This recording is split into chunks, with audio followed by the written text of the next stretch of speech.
In the mid-90s, Robert Edsell sold his oil and gas company and moved his family to Europe to do research on a story he wanted to write. That story was about several individuals who joined the military to recover lost art by some of the world's most famous artists. I had the chance to sit down with Edsell to talk about Monuments Men and the impact they made in World War II.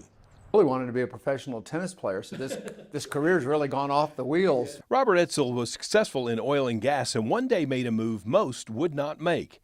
He wanted to tell an important story that happened during World War II and felt no one knew about it.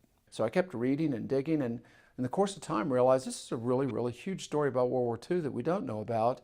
And it's a pinnacle moment in American history when the United States Army established this group of men and women, museum directors, curators, art historians, artists, librarians, most were middle-aged in their early 40s, who volunteered for military service when they never would have been drafted, to go to Europe and try and save so many of the cultural treasures, libraries, archives, and of course paintings, statues, and other things from the destruction of war and theft by the Nazis. The big question, how successful were they? They did remarkably well, really remarkably well, and at the end of the war, in a break with thousands of years of civilization, the victors gave all these things back to the countries from which they'd been stolen. So it was a high watermark for the protection of cultural treasures, and I felt that's a story we Americans would be proud to know and should know. Edsell says it was amazing what they found, pieces of some of the largest and most well-known artists.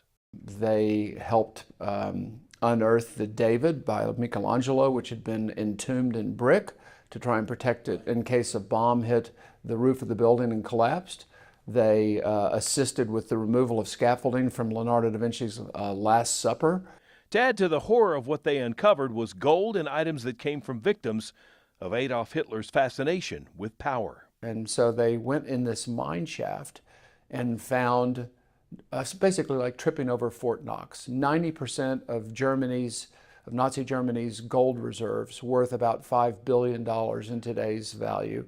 But not just gold bars, but foreign currency, American gold eagles, paper currency into the billions of all countries, and then of course this horrific discovery of suitcases filled with gold and silver objects that belonged to Jews at concentration camps. Edsell is now working on a new story about a cemetery in the Netherlands where for 80 years they have cared for it despite not knowing any of the men buried there.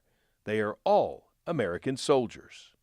And that's what these Dutch people have done, is 80 years later, they continue to honor on our Memorial Day, on our 4th of July, when we're all at baseball parks and having nice 3-day weekends. They're out there putting flags on every one of these graves, writing the families, continuing a connection that's now 80 years old.